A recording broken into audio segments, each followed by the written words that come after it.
आशा करते हैं आप सब अच्छे होंगे और आपकी तैयारी भी बहुत अच्छी चल रही होगी। आज आप लोगों के लिए बहुत ही महत्वपूर्ण चैप्टर के हम क्वेश्चन लेकर आए हैं। आप लोग अच्छे से ये बात जानते होंगे कि मौर्य काल आपके किसी भी कॉम्पिटिटिव एग्जाम के लिए कितना महत्वपूर्ण है। इससे आपके ज़रूर 2 से 3 क्वेश्चन आपको हर एक एग्जाम में देखने को मिलते हैं। ऐसा तो हो ही नहीं सकता है कि आपका कोई पेपर लिया जाए उसमें आपके मौर्य काल से क्वेश्चन ना बने।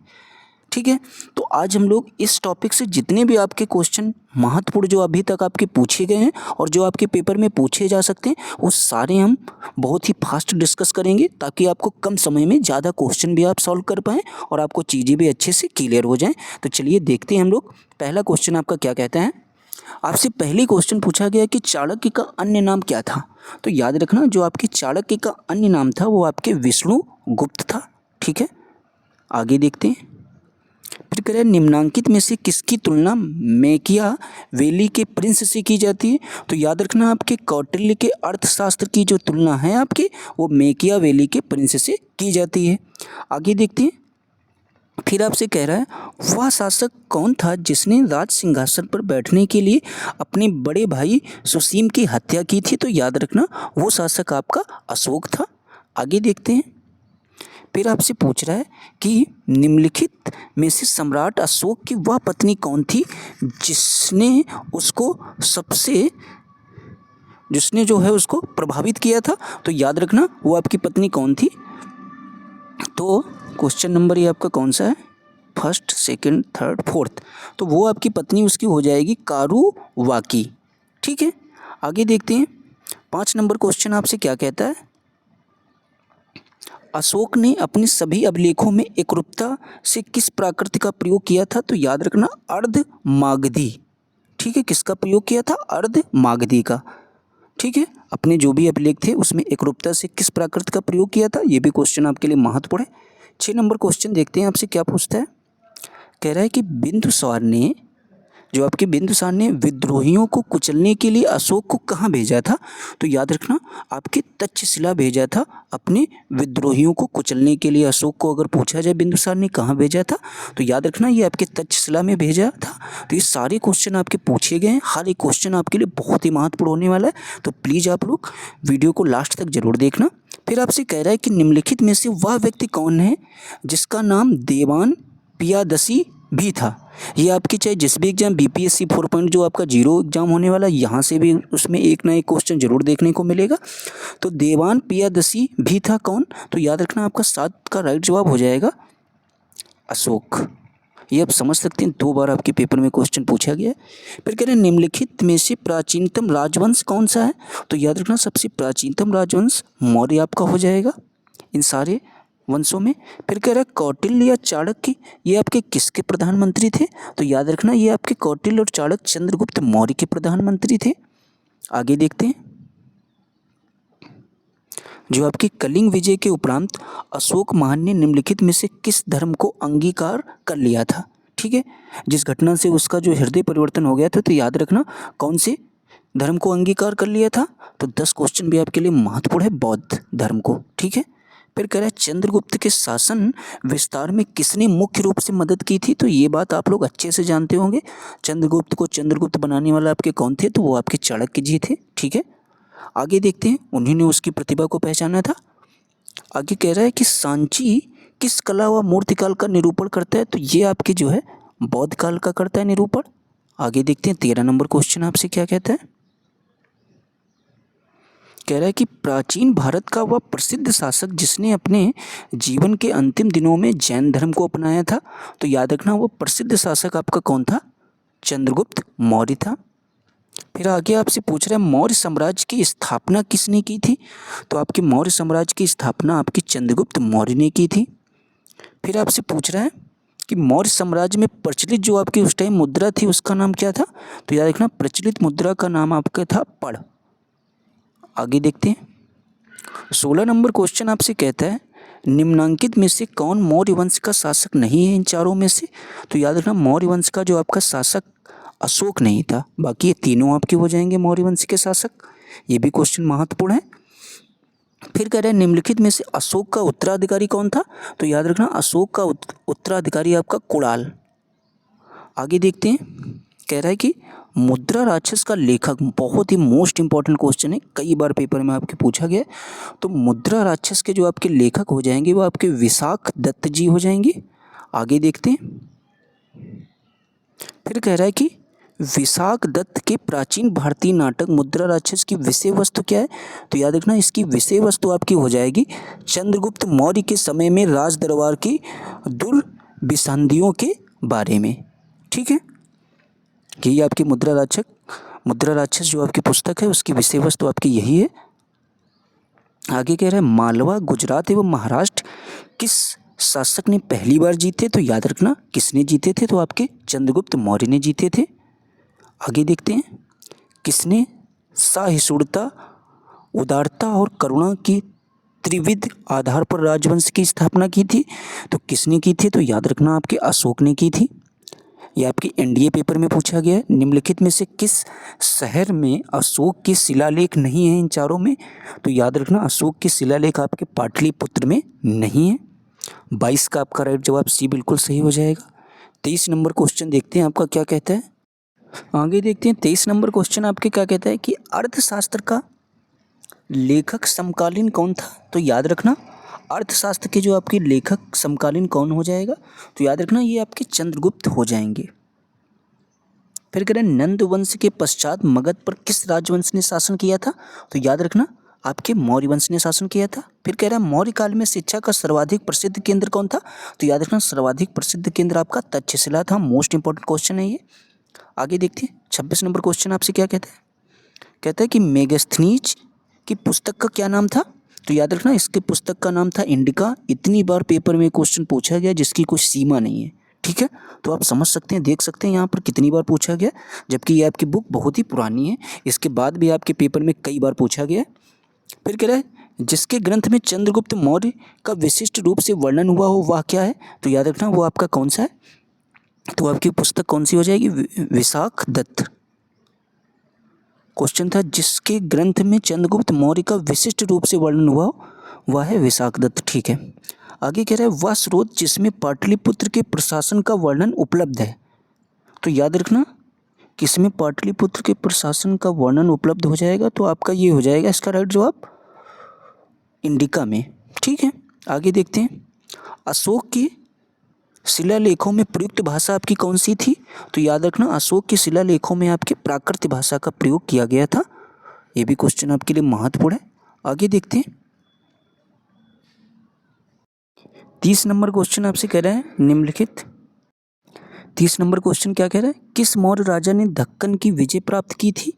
तो दक्कन की विजय आपके किस राजा ने प्राप्त की थी? तो याद रखना ये आपके प्राप्त की थी किसने? तो आपके चंद्रगुप्त ने प्राप्त की थी। फिर कह रहे हैं मेगास्थनीज ने भारतीय समाज को कितनी श्रेणियों में विभाजित किया है? तो याद रखना आपके कितनी श्रेणियों में विभाजित किया है? 7 श्रेणियों में विभाजित किया है। फिर आपसे कह रहा है ये आपके बीपीएससी की परीक्षा में पूछा गया क्वेश्चन है और एसएससी सीजीएल की। कह रहा है कौटिल्य के अर्थशास्त्र में किस पहलू पर प्रकाश डाला गया था? तो याद रखना उनके अर्थशास्त्र में आपके जो है राजनीतिक नीतियों पर प्रकाश डाला गया था। मोस्ट इंपॉर्टेंट क्वेश्चन यहाँ से बनता है कई बार पेपर में। फिर कह रहे हैं निम्न में से कौन सा क्षेत्र अशोक के साम्राज्य में सम्मिलित नहीं था इन चारों में से? तो याद रखना आपकी श्रीलंका जो है ये अशोक के साम्राज्य में सम्मिलित नहीं था। पाटलिपुत्र को किस शासक ने सर्वप्रथम अपनी राजधानी बनाई थी? तो याद रखना आपके चंद्रगुप्त मौर्य ने बनाई थी। फिर कह रहा है पाटलिपुत्र में स्थित चंद्रगुप्त का महल मुख्यतः बना था किस चीज़ का बना था? तो ये भी क्वेश्चन आपके लिए महत्वपूर्ण है, तो आपके लकड़ी का बना हुआ था। आगे देखते हैं 36 नंबर क्वेश्चन कहता है कि बराबर की गुफाओं में जो जहानाबाद जिले में है किसने आश्रय गृह के रूप में इसका क्या किया गया था? उपयोग किया था। तो किसने किया था? तो याद रखना 36 का आपका राइट जवाब हो जाएगा आपके आजीविकों ने किया था। आगे कह रहा है किस अभिलेख से यह साबित होता है कि चंद्रगुप्त का प्रभाव पश्चिम भारत तक फैला हुआ था? तो याद रखना किस अभिलेख से ऐसा साबित होता है? तो याद रखना 37 का आपका राइट जवाब हो जाएगा आपके रुद्र दमन का जूनागढ़ अभिलेख से ऐसा साबित होता है। आगे देखते हैं 38 नंबर क्वेश्चन आपसे क्या कहता है। कह रहा है केवल वह स्तंभ जिसमें अशोक ने स्वयं को मगध का सम्राट बताया, तो वह कौन सा स्तंभ था? तो याद रखना वो आपका 38 का जो आपके राइट जवाब हो जाएगा वो भाब्रू स्तंभ। आगे देखते हैं 40 नंबर क्वेश्चन आपसे क्या कहता है। प्रथम भारतीय साम्राज्य स्थापित किया गया तो प्रथम आपका जो भारतीय साम्राज्य स्थापित किया गया था ये आपके चंद्रगुप्त मौर्य के द्वारा। उत्तरांचल में अशोक का एक शिलालेख स्थित है, तो कहाँ स्थित है, तो ये आपके कालसी में स्थित हो जाएगा। फिर कह रहा है सांची का स्तूप किसने बनवाया था, ये भी क्वेश्चन मोस्ट इंपॉर्टेंट है। तो आपकी सांची का स्तूप आपके अशोक ने बनवाया था। आगे देखते हैं, अशोक के शिलालेखों को पढ़ने वाला प्रथम अंग्रेज कौन था, तो याद रखना ये आपके कौन थे प्रथम अंग्रेज, तो ये आपके थे जेम्स प्रिंसेप। ये भी क्वेश्चन आपके पेपर में कई बार पूछा गया है। फिर कह रहा है कलिंग युद्ध की विजय तथा क्षत्रियों का वर्णन अशोक ने किस शिलालेख में किया था, तो याद रखना इसका वर्णन अशोक ने जो है, तो 44 का आपका राइट जवाब हो जाएगा डी। ये अशोक के जो है किसके शिलालेख में, अशोक के जो है 13वें शिलालेख में है।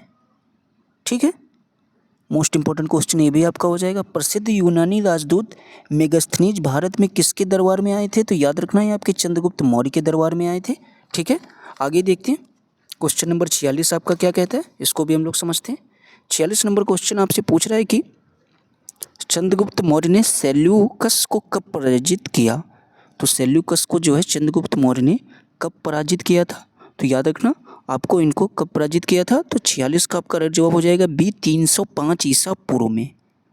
आगे देखते हैं, कह रहे निम्नलिखित में से कौन सा राजा प्रायः जनता के संपर्क में रहता था, तो ये आपके अशोक थे जो जनता के संपर्क में रहते थे।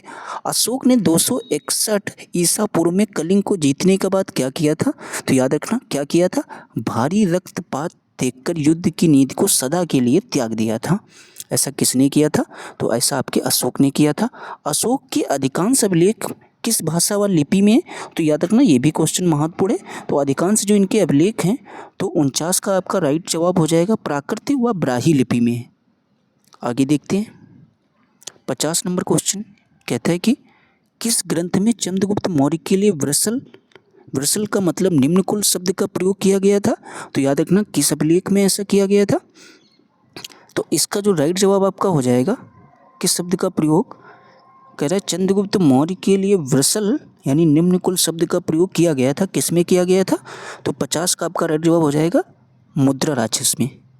आगे कह रहा है कि मौर्य काल में सीता से तात्पर्य क्या था, तो जो आपके मौर्य काल में सीता से तात्पर्य मोस्ट इंपॉर्टेंट क्वेश्चन है, ये राजकीय भूमि से प्राप्त आय, इसका तात्पर्य यही था। क्या कह रहे हैं निम्नलिखित में से मौर्य काल का सबसे अच्छा नमूना कौन था, तो सबसे अच्छा नमूना आपके हो जाएगा इसका स्तंभ। फिर कह रहा है कहाँ से प्राप्त अभिलेख से मौर्य काल में अकाल सूखा जैसे देवी प्रकोप के समय राज्य द्वारा राहत कार्य किए जाने का विवरण मिलता है, तो याद रखना 83 का आपका राइट जवाब हो जाएगा महास्थान व सौगोरा से। ठीक है, आगे देखते हैं 84 नंबर क्वेश्चन आपका क्या कहता है, अशोक ने श्रीलंका में बौद्ध धर्म का प्रचार हेतु किसे भेजा था, तो याद रखना आपके किसे भेजा था, तो इन दोनों को भेजा था महेंद्र और संघमित्र को, तो ए व बी दोनों सही हो जाएंगे। फिर कह रहा है अशोक के मन सेहरा एवं शाहबाज गढ़ी से प्राप्त वृहद शिलालेख किस लिपि का प्रयोग किया गया था, तो याद रखना इसमें किस लिपि का प्रयोग हुआ था, आपके खरोष्टी। फिर कह रहा है कहाँ से अशोक के द्विभाषाई अभिलेख प्राप्त हुए हैं, तो कहाँ से प्राप्त हुए थे इनके, सारेकुना कंधार से। आगे देखते हैं 87 नंबर क्वेश्चन क्या कहता है, कौटिल्य द्वारा रचित अर्थशास्त्र कितने अधिकरणों में विभाजित है, तो याद रखना ये भी क्वेश्चन इंपॉर्टेंट है क्योंकि आपके बीपीएससी की परीक्षा में पूछा गया। 87 का आपका राइट जवाब हो जाएगा जो कौटिल्य द्वारा रचित अर्थशास्त्र आपके 15 अधिकरणों में विभाजित है। फिर कह रहे अर्थशास्त्र में उल्लेखित सप्तांग में शामिल थे, क्या सप्तांग में शामिल है, ये भी क्वेश्चन महत्वपूर्ण है। तो याद रखना आपके राजा क्षेत्र प्रशासन एवं कोष जो है आपके सप्तांग में शामिल हैं। फिर कह रहा है अशोक का समकालीन तुर्मय कहाँ का राजा था, तो याद रखना जो आपका अशोक के समकालीन तुर्मय था वो आपके राजा कहाँ का था, ये भी क्वेश्चन महत्वपूर्ण है, तो आपके वो मिस्र का राजा था। फिर कह रहा है किसके शासनकाल में डायमेकस या डीमेकस भारत आया था, तो याद रखना ये किसके शासनकाल में आया था, आपके बिंदुसार के शासनकाल में आया था। ये भी क्वेश्चन आपके यूपी पीसीएस की परीक्षा 2015 में पूछा गया। आज की क्लास का आपका लास्ट क्वेश्चन होने वाला है जो कि वो भी महत्वपूर्ण है क्योंकि 2015 में ये भी पूछा गया। कह रहे हैं निम्नलिखित अभिलेखों में से किस में अशोक का नामोल्लेख हुआ है, तो किस में आपके अशोक का नामोल्लेख हुआ है, तो आपके गुर्जरा में। ठीक है, तो 91 का आपका राइट जवाब ए बिल्कुल सही हो जाएगा।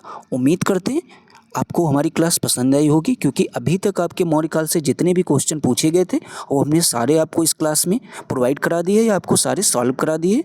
तो प्लीज़ अगर आप लोगों को हमारी वीडियो पसंद आई है तो आप लोग वीडियो को ज़रूर ज़्यादा से ज़्यादा लोगों में शेयर ज़रूर कर देना और चैनल को लाइक और सब्सक्राइब भी कर देना। Thanks for watching.